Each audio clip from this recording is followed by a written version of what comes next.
मित्रांनो, तुमचं पुन्हा एकदा GB स्टोरी टेलर या यूट्यूब चॅनलवर स्वागत आहे.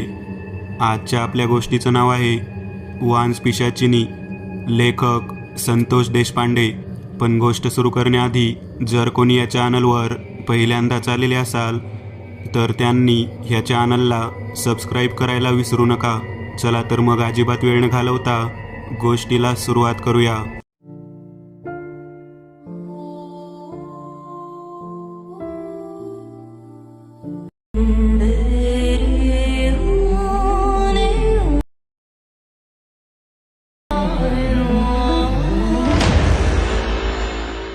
जगामध्ये काही लोक निष्पाप, प्रांजळ आणि खूप स्वच्छ मनाचे असतात, परंतु त्यांच्या वाट्याला कधी काय येईल सांगता येत नाही.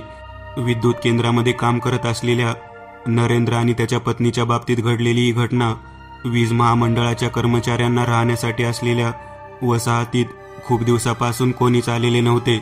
नवीन पॉवर स्टेशन निर्माण करण्यात आलं होतं आणि त्याला लागूनच असलेल्या एका जुन्या शासकीय वसाहतीला नूतनीकरणामध्ये आणून तेथे नवीन आलेल्या सर्व कामगारांना राहण्यासाठी जागा देण्यात आलेली होती. चटई क्षेत्रामध्ये ज्या पद्धतीने व्यवस्थितरित्या बांधकाम करावे, अगदी त्या पद्धतीचे चौकोनी चौरसाकृती बांधकाम केलेले ब्लॉक होते आणि तेथे राहण्यासाठी लोकांची व्यवस्था करण्यात आली होती. नरेंद्र आणि सिंधू या दोघांना त्याच पॉवर स्टेशनवरती राहण्याचा योग आला. नरेंद्र हा मीटर तपासनीस म्हणून कार्य करणारा व्यक्ती होता. त्याच्या समवेत त्याचे 6 मित्र सुद्धा त्याच पॉवर स्टेशनवरती कार्यरत होते. सगळेजण मिळूनच त्या ठिकाणी राहण्यासाठी म्हणून निघाले. 6 जणांमध्ये महेश, अविनाश, आदित्य, ज्योतिराम, विपुल आणि स्वतः नरेंद्र या सर्वांची कुटुंब त्या ठिकाणी राहण्यासाठी गेली होती. त्यांच्या समवेत अजून 14 कुटुंब होती. एकूण 20 जण त्या ठिकाणी राहण्यासाठी गेले होते. सर्व सामान वगैरे व्यवस्थित पद्धतीने घरामध्ये लावल्यानंतर मुख्य पॉवर स्टेशनच्या उद्घाटनाचा कार्यक्रम दुसऱ्या दिवशी होणार होता. आदल्या दिवशी रात्री त्या 20 घरांच्या मध्यभागी असलेल्या मोठ्या पाण्याच्या टाकीच्या खालच्या बाजूला एक छोटासा हौद होता. तिथून पाणी भरण्यासाठी सर्वजण एकत्रित जमले होते. उद्या तयारी करायची, मोठा कार्यक्रम होणार आणि तब्बल 12 वर्षे याच पॉवर स्टेशनवरती आपल्याला राहायला मिळणार. बदलीची शक्यता नाही आणि चांगल्या पद्धतीने काम करायला मिळणार या आनंदात सर्वजण होते.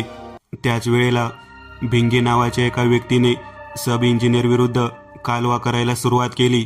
सब इंजिनियर गाडीवरून तेथे आले होते. ते भिंग्यांना म्हणाले, थोडे दिवस तरी राहणार येते. तेव्हा भिंगे म्हणत होता, साहेब तुम्हाला कळतं का, तुम्ही कुठे राहायला सांगत आहात? मी या ठिकाणी नवीन नाही. तुम्ही जे काही सांगत आहात ती गोष्टच मुळात चुकीची आहे. पॉवर स्टेशन नवीन निर्माण करता, मग राहण्यासाठी जुन्या वस्तीचा वापर का करत आहात? जुन्या वसाहतीचा वापर काय कामाचा? लक्षात घ्या, येथे राहणे म्हणजे जीव धोक्यात घातल्यासारखे आहे. तेव्हा सब इंजिनियर चव्हाण साहेब भिंगे अण्णा यांना म्हणाले, तुम्हाला हवे असेल तर मी दुसऱ्या बाजूला राहण्यासाठी घर देतो, परंतु जरा शांत राहा. येथे 20 जण अगोदरच राहण्यासाठी तयार झालेले आहेत. तुम्हाला त्यातून दुसरीकडे हलवण्याचा प्रयत्न करतो. हे सर्व बोलणं सुरू होतं. मी पाणी भरत होतो आणि आमच्यापैकी अविनाश हा चव्हाण साहेबांना म्हणाला, साहेब आम्ही बाकीचे सर्वजण येथे राहायला तयार आहोत. आम्हाला काही अडचण नाही. भिंगे नेहमीच काही ना काहीतरी खोट काढतातच. तेव्हा चव्हाण साहेब म्हणाले, तुम्ही बिनधास्त राहा. तुमच्या माहितीसाठी सांगतो, पलीकडे अर्धा किलोमीटर अंतरावरतीच तुमच्या लहान मुलांसाठी एक अंगणवाडी आणि एक उत्कृष्ट पद्धतीची प्राथमिक शाळा आहे. भिंगे आमच्याकडे रागाने पाहत म्हणाला, तुम्ही सगळेजण वेडे आहात. फुकट राहायला मिळत आहे म्हणून साहेबांची चापलुसी करत आहात. अरे वेड्यांनो, माझी सासूरवाडी जवळच आहे.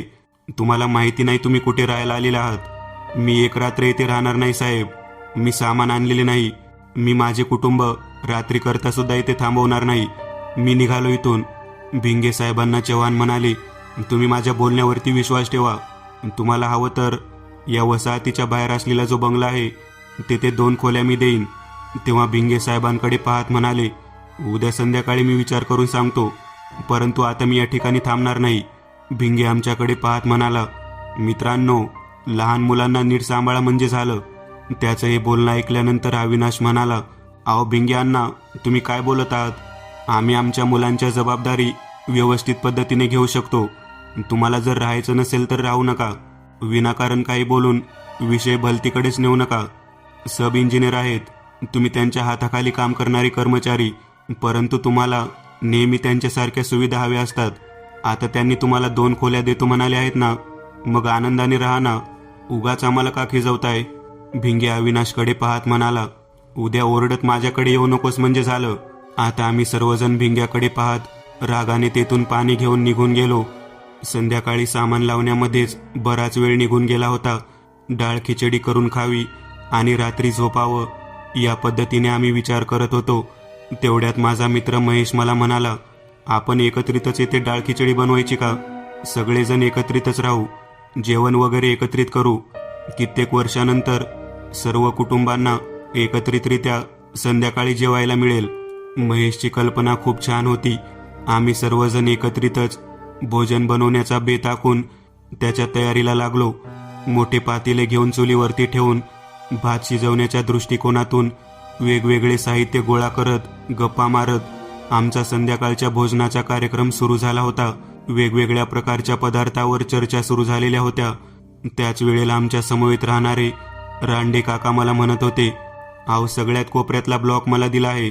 त्या ठिकाणी आतमध्ये लाईट सुद्धा नाही. आपण वीज महामंडळाचे कर्मचारी असून आतमधल्या भागातले वायरिंगचे काम पूर्ण केलेले नाही. आता अचानक साहित्य आणायचे कुठून? त्यात मागच्या बाजूला एक जुने पडके घर दिसते.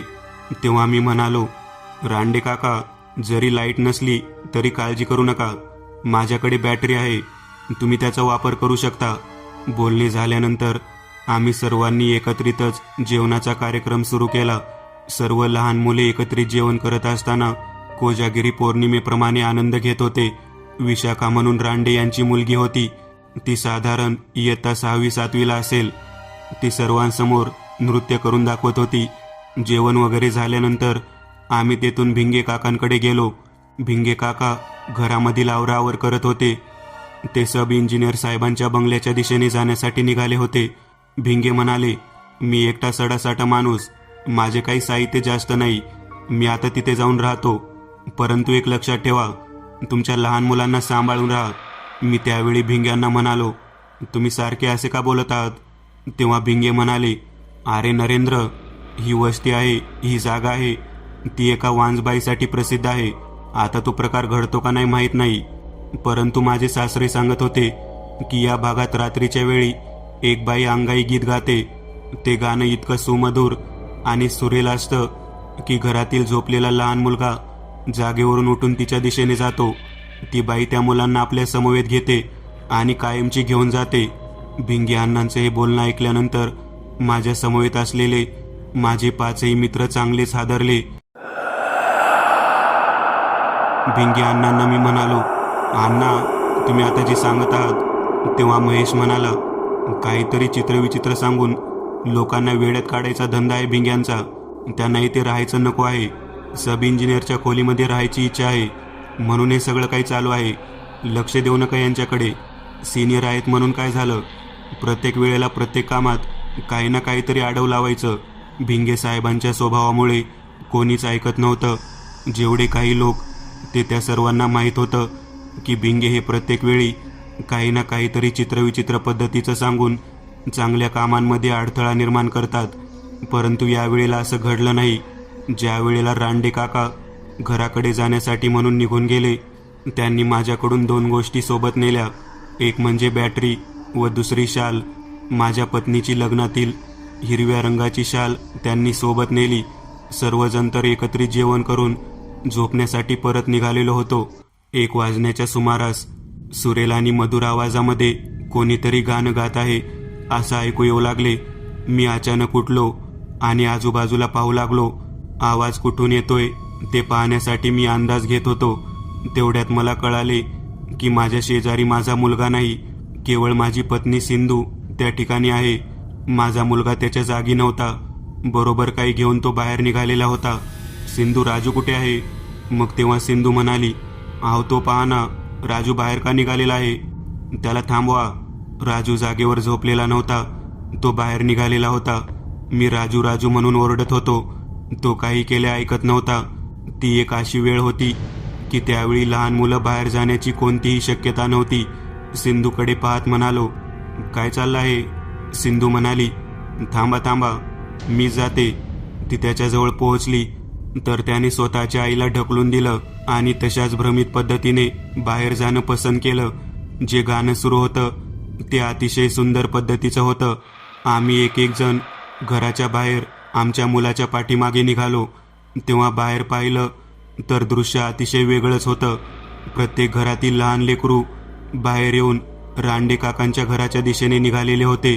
रांडे काकांची मुलगी विशाखा पुढे चालत त्या गाण्याच्या आवाजामध्ये प्रत्येक मुलगा घराच्या बाहेर येऊ लागला होता. रांडे यांची मुलगी, त्यांच्या पाठीमागे हे कुटुंबातील मुलं एका पाठोपाठ एक. रांडे ज्या ब्लॉकमध्ये राहायला होते त्या पाठीमागच्या भागाच्या दिशेने ही सर्व मुलं तिकडे का चालली आहेत याचा विचार मनामध्ये येत होता. हे जे काही चाललेलं आहे ते पाहून कोणाला काय करावं काहीच कळत नव्हतं. एकमेकाकडे प्रत्येकजण पाहून केवळ आश्चर्य व्यक्त करत होता आणि घाबरलेला होता. त्याच वेळेला अविनाश माझ्याकडे धावत आला.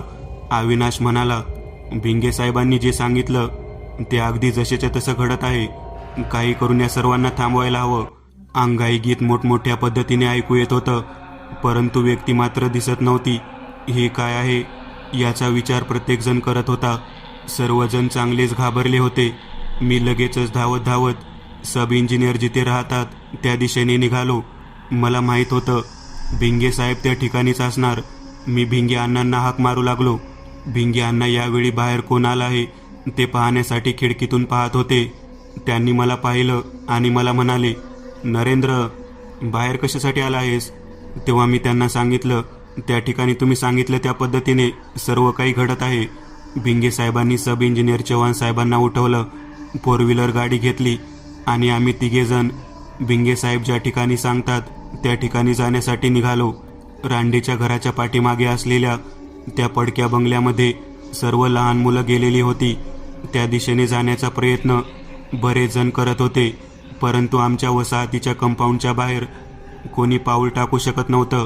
एका बाईचा रडणारा आवाज आणि त्या आवाजामध्ये सुरेल पद्धतीने गात असलेलं अंगाई गीत प्रत्येकजण ऐकत होता आणि स्वतःच्या लहान लेकरासाठी मोठमोठ्याने रडत होता. कोणाला कशा पद्धतीने काय करावं ते काहीच कळत नव्हतं. आम्ही भिंग्यांच्या सासरवाडीजवळ जाऊन पोहोचलो. भिंग्यांनी सासऱ्यांना उठवलं आणि घडलेला प्रकार सांगायला सुरुवात केली. तेव्हा सासरे म्हणाले, किती मुलं त्या दिशेने गेलेली आहेत? तेव्हा मी अंदाज घेत म्हणालो, प्रत्येक घरातील 1-2 जरी मुलं धरली तर साधारण 22 मुलं त्या ठिकाणी गेले असतील.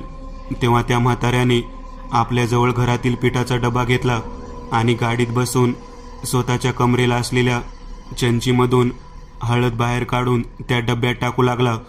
तो म्हणाला, गाडीत पाणी आहे का? तेव्हा चव्हाण साहेब म्हणाले, आहे पाण्याची बाटली. जी मोठी आणि 2 लिटर जी होती त्यातील पाणी बाहेर काढून त्या डब्यातच पीठ मळायला सुरुवात केली. तो व्यक्ती एवढ्या वेगात हे कार्य करत होता ते पाहिल्यानंतर मला कळत होतं की नक्कीच काहीतरी भयानक घटना असणार आहे. अखेर आमच्या वसाहतीच्या कंपाऊंडच्या आत आम्ही पोहोचलो. त्या व्यक्तीने ती गाडी थेट रांडे साहेबांच्या घराच्या जवळ थांबवली. मागच्या भागात असलेल्या त्या पडीक बंगल्याच्या दिशेने भिंगे यांचा सासरा लगबगीने पुढे निघाला. त्याने त्या डब्यातील कालवलेल्या पिवळ्या रंगाच्या कणकेला हाताने वळायला सुरुवात केली आणि कंपाऊंडवरून पलीकडे प्रवेश करण्याअगोदर एक एक कणकेचा गोळा तो त्या दिशेने तोंडामध्ये मंत्र म्हणत फेकू लागला. एक गोळा फेकला की त्या घरातून एक लहान मूल बाहेर येत होतं. ते थेट चालत रांडेंच्या घरापर्यंत येऊन तेथे असलेल्या लिंबाच्या झाडाखाली कठड्यावर बसत होतं. एका पाठोपाठ एक अशा पद्धतीने 22 गोळे फेकल्यानंतर सर्व मुलं बाहेर आली. असे समजून आम्ही अण्णांच्या सासऱ्याकडे हात जोडून म्हणालो, सगळी मुलं आलेली आहेत.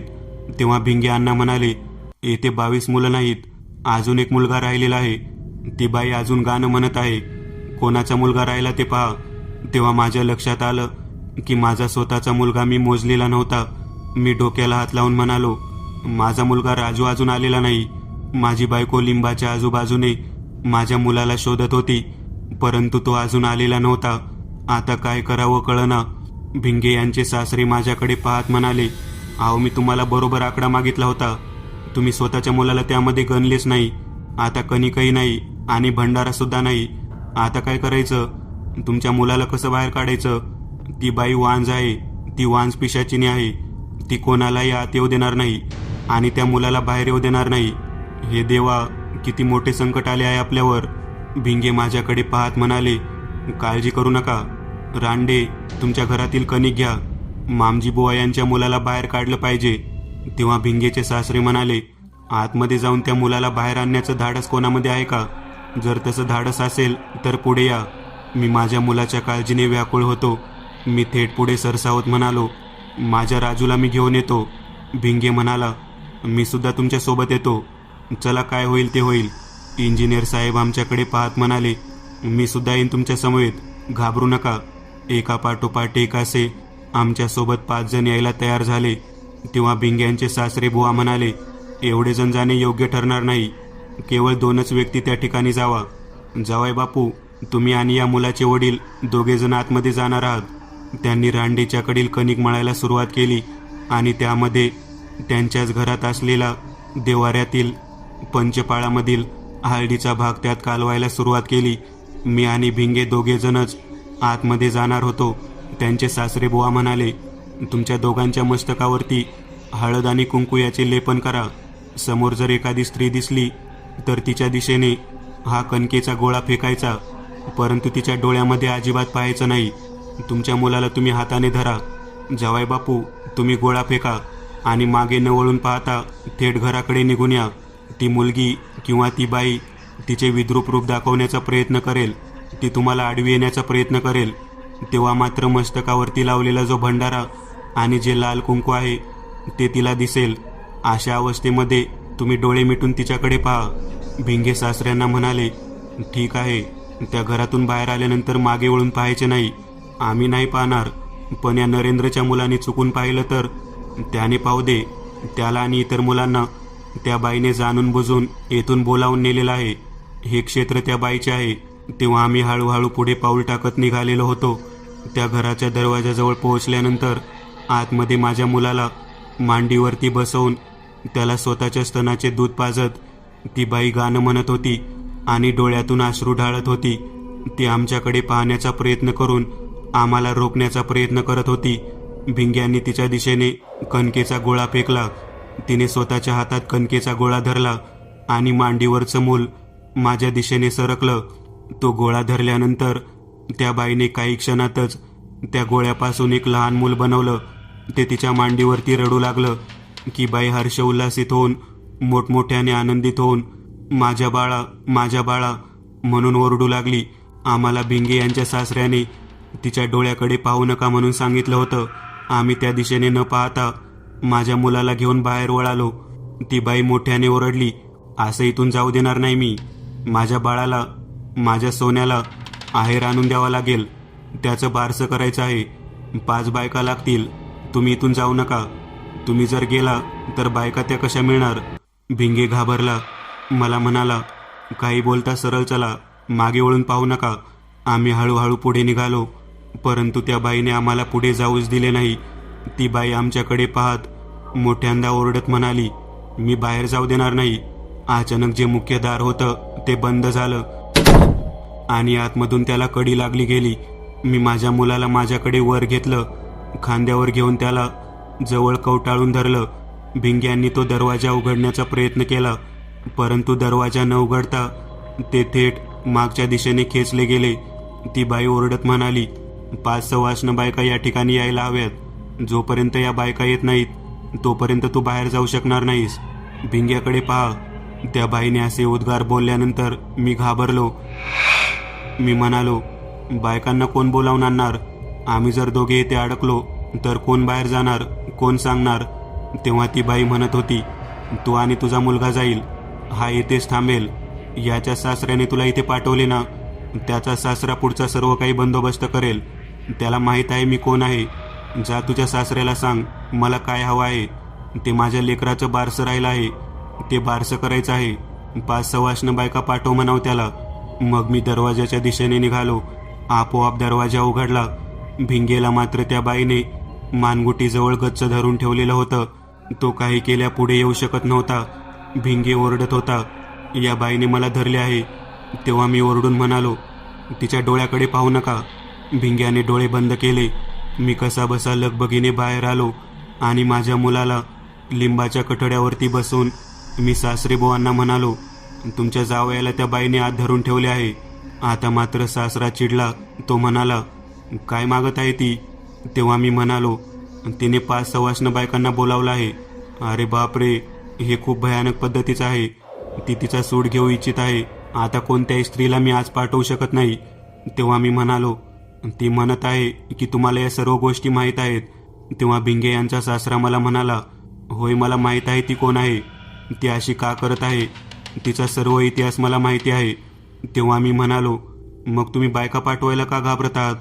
तेव्हा सासरेबुवा म्हणाले, अहो तुम्हाला कळतं का, ती बाई वांज पिशाचिनी आहे. तिचा मृत्यू हा तिच्या मर्जीने झालेला नाही.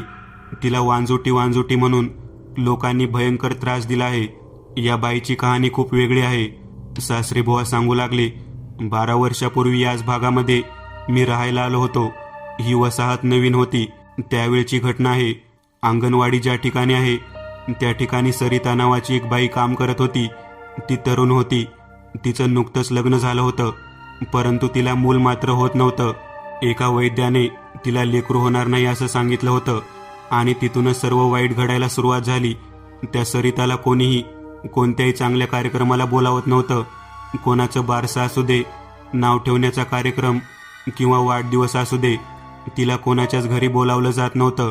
तिचा नवरा स्वप्नील हा आपल्या बायकोच्या दुःखामध्ये तिची साथ देत होता, परंतु सासू मात्र तिला घालून पाडून बोलत होती. सरिता या बंगल्यामध्ये कामाला येत होती. हा बंगला फॉरेस्ट ऑफिसरचा होता. फॉरेस्ट ऑफिसर एकटाच राहिला होता. सरिता स्वतःच्या मनातील भावना त्याच्याजवळ व्यक्त करत होती. फॉरेस्ट ऑफिसरने तिची वैद्यकीय तपासणी करायचं ठरवलं. तेव्हा सरितामध्ये काहीच दोष नव्हता. तिचा नवरा स्वप्नील याच्यामध्ये दोष होता. फॉरेस्ट ऑफिसर दिसायला खूप देखणा होता. तो सरिताला म्हणाला, तुझा नवरा नपुंसक आहे, त्याच्यापासून तुला लेकरू होणार नाही, परंतु मी तुला माझ्यापासून लेकरू देऊ शकतो. तुझ्या कपाळाला जो बट्टा लागलेला आहे वांजोटीचा, तो कायमचा घालवू शकतो.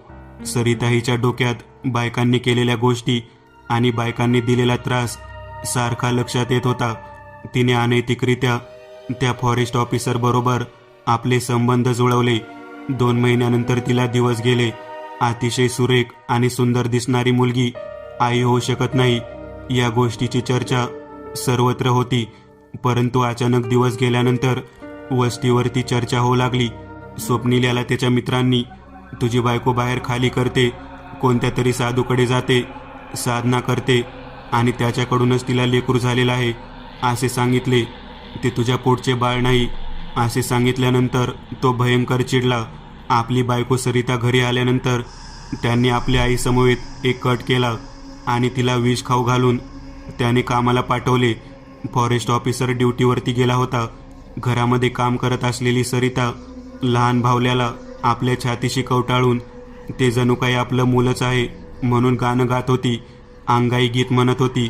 तिच्या मनामध्ये आई होण्याची स्वप्न तिने रंगवलेले होते, परंतु ती आई होण्या अगोदरच तिला खाऊ घातलेल्या विषाने प्रभाव दाखवायला सुरुवात केली आणि सरिता तरपडून त्याच ठिकाणी मरून गेली. भिंगेच्या सासऱ्याकडून कहाणी ऐकल्यानंतर तिथे उभ्या असलेल्या सर्वच्या सर्व महिला चांगल्या पद्धतीने घाबरलेल्या होत्या. सासरेबुवा माझ्याकडे पाहत म्हणाले, तिच्या मनामध्ये सूड भावना आहे. तिच्या पोटामध्ये असलेल्या बाळाला ज्या पद्धतीने विष प्रयोग करून मारण्यात आले, ज्यांनी विष पाजले त्या लोकांचा बदला घेण्याच्या दृष्टिकोनातून ती विचार करत आहे. तेव्हा मी म्हणालो, ती काहीतरी पोराचं नाव ठेवायचं म्हणून रडत होती. तिच्या मनामध्ये जे बाळ आहे ते तिने प्रत्यक्षात स्वतःच्या मांडीवरती भासवून दूध पाजलेले आम्हाला दाखवले. माझ्या लहान मुलाला सुद्धा तिने कवटाळून छातीशी धरून दूध पाजले आहे. ही गोष्ट ऐकल्यानंतर भिंगेचा सासरा माझ्या मुलाकडे पाहत मला म्हणाला, दूर पाठव त्याला, दूर पाठव, त्याला आपल्या लोकांपासून दूर ठेवा. मला नेमकं कळना तो असा का म्हणत आहे. मी माझ्या मुलाकडे पाहत होतो तेव्हा त्याचे डोळे पांढरे शुभ्र झालेले होते. सासरेबुवा म्हणाले, त्या मुलाच्या शरीरामध्ये त्या बाईचे बाळ प्रवेशित झालं आहे. आता ती 5 सवाष्ण स्त्रियांना बोलवण्यामागचे कारण फार वेगळं आहे. मी म्हणालो, पाठवल्याशिवाय तुमचा जावाई भिंगे हा वाचणार नाही. तेव्हा सासरेबुवा म्हणाले, माझ्या गावाला काही होऊ देणार नाही. आता येथे उपस्थित असलेल्या 5 स्त्रियांना माझ्यासमोर बोलवा. मी स्वतः त्या ठिकाणी प्रवेश करणार आहे. माझ्या मित्रपरिवारासह माझ्या पत्नीला मी समोर बोलावले. 5 स्त्रियांसमवेत सासरेबुवा त्या बंगल्याच्या दिशेने निघाले. 5ही स्त्रियांना आपल्या हातातील हिरव्या बांगड्या त्याने बाहेर काढायला सांगितल्या आणि त्यांना सांगितले की आतमध्ये गेल्यानंतर ती बाई जे काही म्हणेल ते सर्व काही करायचे. माझ्या मित्रांच्या बायका आणि माझी बायको या सर्वजणी मिळून त्या गोष्टीला तयार झाल्या. परंतु भीतीचा सामना एवढ्या भयानक पद्धतीने होऊ शकतो हे कोणालाच माहीत नव्हते. माझ्या मुलाच्या शरीरामध्ये असलेल्या आत्म्याने तेथून पळ काढला. माझा मुलगा वेगळा धावत वसाहतीच्या बाहेर निघून गेला. मला कळेना की तो कुठे गेला. मी त्याच्या पाठीमागे धावत निघालो. माझ्या पाठीमागे माझे मित्र मुलगा कुठे गेला असेल याचा विचार करत होतो. तेवढ्यात एका घराजवळ जाऊन मुलगा थांबला. तेथे त्याने बाहेर बाजेवर झोपलेला एका मध्यमवयीन व्यक्तीकडे पाहिले. त्या व्यक्तीने सुद्धा त्या मुलाकडे पाहिले आणि तो व्यक्ती अनाहूत पद्धतीने माझ्या मुलाच्या पाठीमागे चालत येऊ लागला. राजूच्या शरीरामध्ये त्या बाईच्या मुलाचा आत्मा होता हे सासरेबुवांनी सांगितले होते. आता त्याला बाहेर काढायचे कसे हा एक मोठा प्रश्न होता. माझा मुलगा चालत चालत थेट त्या बंगल्याच्या दिशेने निघाला. त्याच्या पाठीमागे तो बाजेवरती झोपलेला मध्यमवयीन व्यक्ती होता.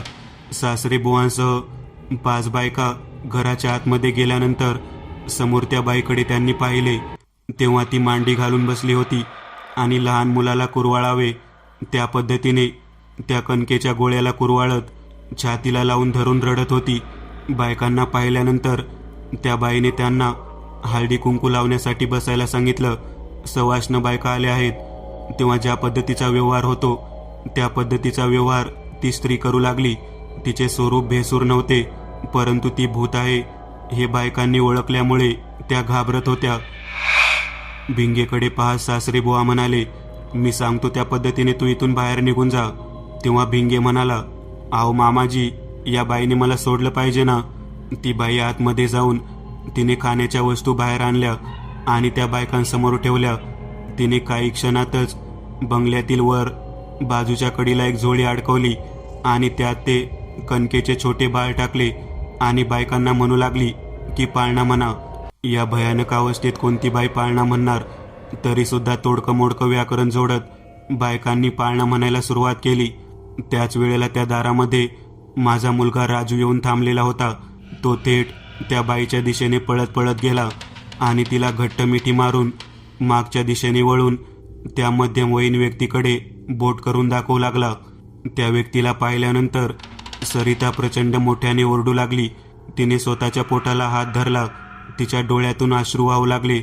तिला विषप्रयोगाच्या वेळेच्या ज्या वेदना होत्या त्या सर्व काही आठवू लागल्या.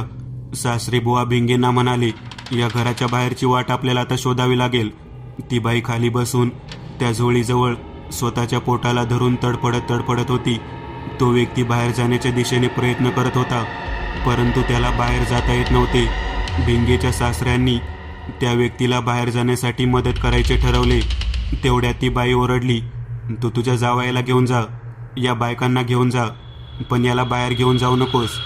12 वर्षाच्या काळानंतर हा नालायक माणूस माझ्यासमोर उभारलेला आहे, ज्याने मला मातृत्वाचं सुख उपभोगू दिलं नाही. मला वांज म्हणून खूप त्रास दिला. आज त्याला या ठिकाणी या मुलाच्या माध्यमातून मी बोलावलं आहे. माझ्या पोटच्या गोळ्यानेच त्याच्या मृत्यूचा बदला घेण्याच्या दृष्टिकोनातून त्याचा खून करायलाच येथे बोलावलं आहे आणि तू त्याला इथून बाहेर घेऊन जाऊ इच्छित आहेस. त्या स्त्रीने भिंगेच्या सासऱ्याकडे पाहिले. भिंगेचा सासरा वरच्या दिशेने उंच उडाला आणि खाली आपटला गेला. सासऱ्याला काय करावे कळेना. तो त्या बाईकडे हात जोडून म्हणाला, मी नाही याला बाहेर घेऊन जाणार. तरी सुद्धा ती बाई भयंकर चिडली आणि भिंगेच्या सासऱ्याला गोल गोल फिरवून खाली लोळवू लागली. तिचा सर्व भाग एका भयानक पद्धतीचा होता. तेथील बायका ते सर्व दृश्य पाहून पळत सुटल्या. भिंगेच्या सासऱ्याचे धोतर फेडून त्याला अर्धनग्न अवस्थेत त्या भयानक बाईने घोळसायला सुरुवात केली. अखेर भिंगेचा सासरा हात जोडून रडकुंडी येऊ लागला. ती बाई म्हणाली, हा नपुंसक असलेला व्यक्ती मला वांज म्हणून गावभर फिरवत होता. याच्या स्वतःच्या नपुंसकपणामुळे मला मातृत्व भोगायला मिळालं नाही. ज्या व्यक्तीने मला मातृत्व भोगण्यासाठी लेकरू देण्याचा प्रयत्न केला त्याची उपकार मानायचे सोडून या नालायकाने माझंच बाळ आणि माझं जीवन विष पाजून संपुष्टात आणले. मी वांज नाही, मी लेकरवाळी आहे. माझ्या लेकराला जन्म घालून त्याचं बारसं करायची इच्छा मला होती. आज या बायकांच्या मार्फत मी ती पूर्ण करण्याचा प्रयत्न केला. या नीच माणसाला अखेर त्या मुलाच्या माध्यमातून माझ्या पोटच्या गोळ्यांनी येथे ओढून आणलेच. वांजपाडाचा जो डाग लागला होता तो ज्या व्यक्तीने दूर केला त्याला सुद्धा या नीच माणसाने मारून टाकले. आता याचा शेवटचा काळ आलेला आहे. ती बाई बोलत होती. भिंगेचा सासरा हात जोडून भिंतीला टेकून बसलेला होता. त्या बाईच्या लेकराचा आत्मा राजूच्या शरीरात होता. त्याने काही क्षणातच त्या समोर उभा असलेल्या स्वप्नीला फरफटत ओढत आपल्या आईच्या समोर उभा केले. सरिता आपल्या नालायक नवऱ्याकडे पाहत चवताळून उठली आणि तिने थेट त्याच्या नरड्यावर पाय दिला. इतक्या जोरात ती ओरडू लागली की आजूबाजूचे सर्व लोक घाबरून भयभीत झाले.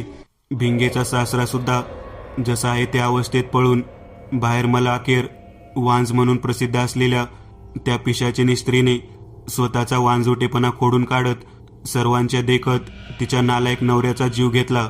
आता राजू बाहेर येणार कसा अशी इच्छा करून आम्ही रडत होतो. तेवढ्यात राजू हळूहळू चालत बाहेर येताना दिसला. भिंग्यांचा सासरा स्वतःला सावरत आमच्याकडे पाहत म्हणाला, तुझा मुलगा अगदी सुखरूप पद्धतीने बाहेर आलेला आहे. त्या वांज पिशाचिनीचा मुख्य दोषी जो तिचा नवरा होता त्यालाच तिने संपवण्यासाठी 12 वर्षाचा कालावधी लावला आणि आता ती शांत झालेली आहे. मी एक नवीन चॅनल ओपन करत आहे. त्यावर तुम्हाला ॲनिमेटेड हॉरर स्टोरीज पाहायला मिळतील. त्या चॅनलची लिंक या व्हिडिओच्या डिस्क्रिप्शनमध्ये दिलेली आहे. चॅनलला सबस्क्राईब करायला विसरू नका. मित्रांनो, आज पुरतं एवढंच. तुम्हाला जर काही गोष्ट आवडली असेल तर नक्की लाईक करा. तुमच्यापैकी बरेचसे जण व्हिडिओ लाईक न करताच पळून जातात. पण हा जर व्हिडिओ तुम्ही लाईक केला तर मला जरा बरं वाटेल आणि असेच भारी भारी व्हिडिओ बनवायची माझ्यात एनर्जी येईल. त्यामुळे नक्की लाईक करा. आणि अजूनही कोणी या चॅनलला सबस्क्राईब केलेलं नसाल तर लगेच सबस्क्राईब करून टाका. आणि बाजूची घंटी ती मात्र दाबायला विसरू नका. देवाची घंटी आहे ती. चला तर मग पुन्हा भेटूया अशीच एक आगळी वेगळी गोष्ट घेऊन पुढच्या भागात.